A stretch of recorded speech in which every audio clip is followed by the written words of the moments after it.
We have enough ventilators at this time. Actually, not all the ICU beds are filled. We still have some room. PPE, personal protective equipment, we have adequate supply.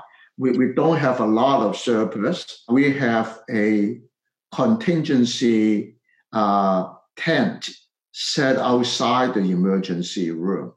So every one of these patients that come in will be checked by both nurses and paramedics, as well as technicians in the tent. And everybody, whether they have the disease or not, will be given a mask.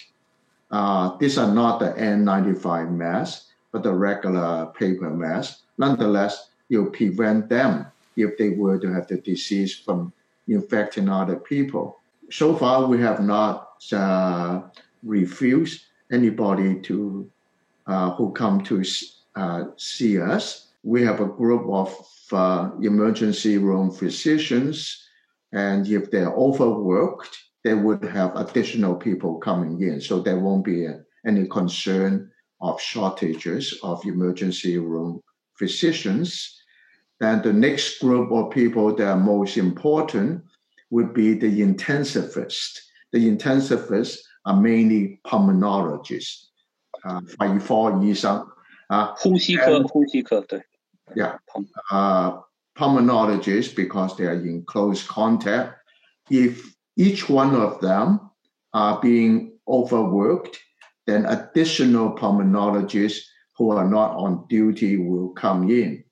And if all the pulmonologists on staff, and that would be a sad day, other critical doctors like heart doctors, like neurocritical doctors would then have to come in. The third group of physicians that are important are the primary care doctors, the internal medicine doctors,內科, and if each one of them has more than 10 or 15 patients, or more than 2 to 5 patients on a ventilator, then other internal medicine doctors are coming in. Now, let's say that we run out of all the pool of all the internists, then the doctors on the outside have been required or volunteered to come in. I myself, for example, have been on call on occasion for the emergency room, but mainly for neurological disease. But if there's a shortage of internal medicine doctors, and I myself being an internist as well, may have to commit. So all these contingency plans have been in place. We have designed this with stepwise precision. And thank God, keeping our fingers crossed, there have been no need to do so. And I know that a neighbor hospital on the East San Jose side, called the Regional Medical Center, they have a lot more cases than we have. So,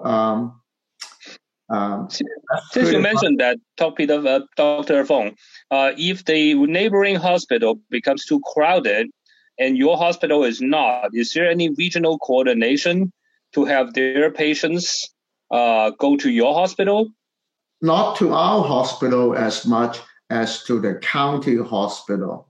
Santa Clara County has a general hospital called Valley Medical Center. It has the largest capacity, and it coordinates the patient location and relocation, and as well as resources. Spoken about the ECMO, the intracorporeal membrane oxygenation. 人工肺, right? It is a very sophisticated. The capacity of this is not enough. In California, I don't think there are more than about 40, 50 of such machines available. Wow. El Camino Hospital does not have one. In 2 patients we had to transfer them to Valley Medical Center and to Stanford. Hopefully, we never have to have the need to use it. But I think these are life-saving measures. I think we should make it more available and have physicians to be trained to use it appropriately. On the testing kits, how many testing kits available to the public per day? And where did you get your testing kit? I know there's a lot of different sources. And how about the accuracy of this testing kit? We are performing several hundred testing per day. It's on our own patients. Outside patients, they have, if they're referred by our physicians, we got this from the CDC directly. The other test kit, the antibody test kit, are not available yet for the hospital. I was told that in 1 to 2 weeks' time. Those were not free.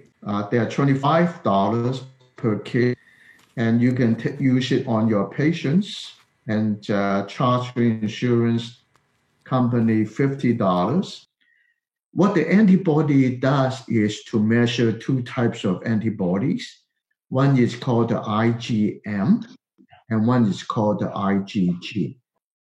IgM are the larger molecule, and it's kind of the bigger gun, and they're slower in going, but they are the first line of defense. And it stays in the body for several days, up to 7 days, I was told. And then the second group of antibody called the IgG will come in. The IgG are the smaller molecule, faster, and they can remain in the body for months, probably 3 to 6 months.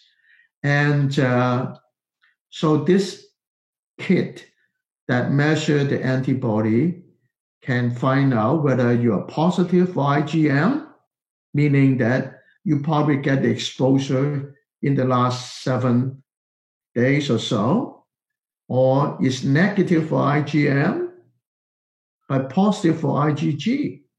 That means you probably have the immunity, and a lot of people use the term herd immunity, and you may not even have any symptoms, but you have been exposed, and it's unclear whether it'll give you a definite protection, but they're going to find out if these are the people that have the immunity that they can go out. And or another question, they're not sure, and I hope they'll find out if the people that have the IgG only can contaminate other people. And I think that's a key question. If they can tell me that I won't be infecting another person, then I'll feel comfortable, and workers will feel comfortable returning to work. You mentioned there is some Chinese company intends to provide the antibody testing kit. Is this reliable? Great question. I certainly have the same question myself. So at first I was interested in buying them and testing myself and my family and my office worker for it. And then I have the same question you have, how reliable it is. They are from, I would not want to mention the source, but it's indirectly offered to me. And I decided not to go for it. I decided to wait for the test kit available in this country. Do you think the White House Task Force Conference helpful? The first couple of times, I think they were very helpful. Now I think They are still important information. I wish they can make it shorter and summarize. I'd like to hear the scientists present their view, and then to have our president to summarize and to add some point from the governance perspective. I don't think you need to be several hours each day.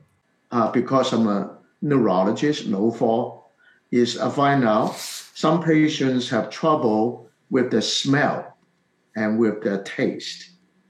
And that, I think, is very interesting. The smell is because the nerve that comes from the brain, called the olfactory nerve, goes to the nasopharynx. That's the place where the virus would frequently settle, the nasopharynx, which is back up above the pharynx, behind the nostril, all the way back. I could not figure out why they would have a change in their taste, except I think the taste sensation are frequently mistaken for the smell sensation. There are a couple of cases in the hospital that we were concerned that they may have infection inside the brain, which is called encephalitis, or the covering of the brain, which is called meningitis. But so far, we haven't seen a case yet. I have researched the literature that have been published so far, both from China and from Italy. And so far, there have been no reported cases of meningitis and encephalitis. Now, the symptoms presented by this are mainly headache, and a lot of patients do have complaint of headache. And why and exactly how this happened is a part of the process, of the general process, or is it affecting a cranial nerve called a trigeminal nerve? I think sooner or later people will find out. But the concern is whether it has gotten to your brain. So I'm glad to reassure people that so far we haven't had that. We have patients that are confused and sometimes delirious. I think they are affected by the general infection. It doesn't mean that they actually have the brain infection called the encephalitis. Seizures are not very common. And again, the seizure can be coming from a direct infection to the brain or the whole body not being functioning well. I think it's probably the latter. So we haven't had too many cases that require the use of neurologists.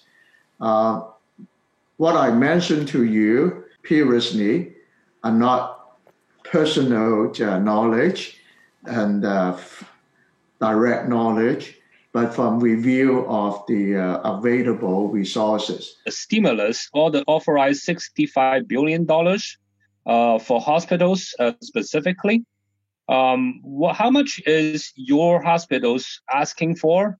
Our hospital, El Camino Hospital, have been doing very well. We have a very large cash reserve. We have a large saving. Ever since February and March, we have lost millions of dollars. Hospitals are losing big money. The reason is we are gearing up to take care of this very serious illness, number one. Number two, the other business that's most profitable are the elective procedures, the elective surgeries that's making the hospital profitable. So we have stopped all elective surgery as of March. So we are in the red for the month of March, the hospital has some ambulatory clinics. And if you like percentage, I can tell you that the amount of patient activities have been reduced to 50 to 60%, by 50 to 60%. So they are functioning at 40 to 50%. And so you can see that this is a hard time for the hospital, and we will not be able to continue as a business model for very long if this will continue. A lot of people have lost their work. We have not fired anybody, but the employees were furloughed. They contribute to the high number of unemployment claims. Not just the hospital, but a lot of physicians will have to lay off their employees, and the employee have to file for unemployment benefit. When we open up, we have to think about the recovery. How are we going to be able to remain in business when we recover? And we feel the most sorry about the people that living check to check and without a paycheck, and before the unemployment benefit check comes, how are they going to survive? And the kind of mental stress, hopefully, and I think we can. I think together we can go over it. We can recover.